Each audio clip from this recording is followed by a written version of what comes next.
ഒരു പ്രോബ്ലം ഉണ്ട്. ഒരു കോമ്പൗണ്ടിൽ 3 എലമെൻറ്റുകളുണ്ട്. Carbon, hydrogen, nitrogen. കാർബൺ 42.8% ഉണ്ട്, ഹൈഡ്രജൻ 7.2% ഉണ്ട്, നൈട്രജൻ 50% ഉണ്ട്. ഇനി ഈ ഒരു കോമ്പൗണ്ട് 1 ഗ്രാം എടുക്കുകയാണെങ്കിൽ അത് 200 ml ആണ് ഉണ്ടാവുക. 200 ml ആണ് ആ കോമ്പൗണ്ട് ഉണ്ടാവുക. അത് ഗേഷ്യസ് ഫോർമാറ്റിലാണുള്ളത്. അങ്ങനെയാണെങ്കിൽ ആ കോമ്പൗണ്ടിൻ്റെ മോളിക്കുലാർ ഫോർമുല കാൽക്കുലേറ്റ് ചെയ്യാനാണ് പറഞ്ഞിട്ടുള്ളത്. അപ്പോൾ നമ്മൾ എന്ത് ചെയ്യുകയെന്ന് വെച്ചാൽ ഈ കോമ്പൗണ്ട് മൊത്തം 100 ഗ്രാം ആയിട്ട് കൺസിഡർ ചെയ്യുക. കോമ്പൗണ്ട് മൊത്തം എത്ര ഗ്രാം? 100 ഗ്രാം ആയിട്ട് കൺസിഡർ ചെയ്യുക. അങ്ങനെ വരുമ്പോൾ നോക്കുക, കാർബൺ ഉണ്ട്, ഹൈഡ്രജൻ ഉണ്ട്, നൈട്രജൻ ഉണ്ട്. കാർബൺ 42.8% ആണെന്ന് പറഞ്ഞാൽ 100 ഗ്രാമിലെ 42.8% എന്ന് പറഞ്ഞാൽ 42.8 ഗ്രാം ആണ്. അങ്ങനെ വരുമ്പോൾ carbon 42.8 gram, hydrogen 7.2 gram, nitrogen 50 gram. അതിലെ നമ്പർ ഓഫ് മോൾസ് കാൽക്കുലേറ്റ് ചെയ്യാൻ ഒരു മോൾ എലമെൻറ്റിൻ്റെ വെയിറ്റ് കൊണ്ട് ഡിവൈഡ് ചെയ്താൽ മതി. ഒരു മോൾ കാർബണിൻ്റെ വെയിറ്റ് 12 ഗ്രാം ആണ്, ഒരു മോൾ ഹൈഡ്രജൻ്റെ വെയിറ്റ് 1 ഗ്രാം ആണ്, ഒരു മോൾ നൈട്രജൻ്റെ വെയിറ്റ് 14 ഗ്രാം ആണ്. അതുകൊണ്ട് ഡിവൈഡ് ചെയ്ത് കഴിഞ്ഞാൽ എക്സാക്റ്റ് ആയിട്ട് നമുക്ക് എന്ത് കിട്ടും? എത്ര നമ്പർ ഓഫ് മോൾ ഉണ്ട് എന്ന് കിട്ടും.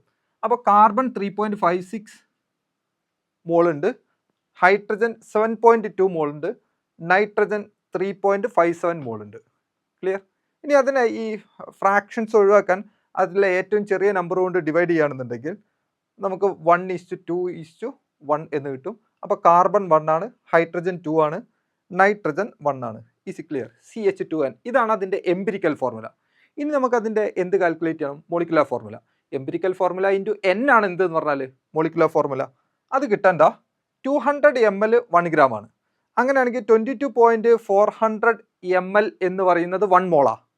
ആ 22.400 divided by 200, that means 22.400 ml എന്ന് പറഞ്ഞാൽ 1 മോൾ.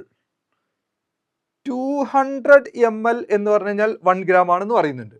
അപ്പോൾ ഇതേ ഡിവൈഡഡ് ബൈ ഇത് കൊടുത്തു കഴിഞ്ഞാൽ നമുക്ക് എന്ത് കിട്ടും? ടോട്ടൽ എത്ര ഗ്രാം ഉണ്ട് എന്ന് മനസ്സിലാവും. അപ്പോൾ 112 ഗ്രാം ഉണ്ട്. ആ 112 ഗ്രാം ആണ് അതിൻ്റെ എന്തെന്ന് പറഞ്ഞാൽ മോളിക്കുലാർ ഫോർമുല എന്ന് പറയുന്നത്. നിങ്ങൾക്ക് മറ്റൊരു കാര്യം അറിയാം, എംപിരിക്കൽ ഫോർമുല മാസ് ഇവിടെ കാൽക്കുലേറ്റ് ചെയ്തിട്ടുണ്ട്.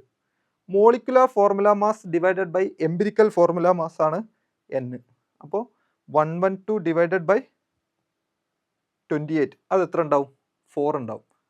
4 എന്ന് പറഞ്ഞു കഴിഞ്ഞാൽ പിന്നെ ഇനി നമുക്ക് എന്ത് ചെയ്താൽ മതി? ഈ എംപിരിക്കൽ ഫോർമുലനെ 4 കൊണ്ട് മൾട്ടിപ്ലൈ ചെയ്ത് കഴിഞ്ഞാൽ C4H8N4 എന്നുള്ളതായിരിക്കും അതിൻ്റെ മോളിക്കുലാർ ഫോർമുല എന്ന് പറയുന്നത്.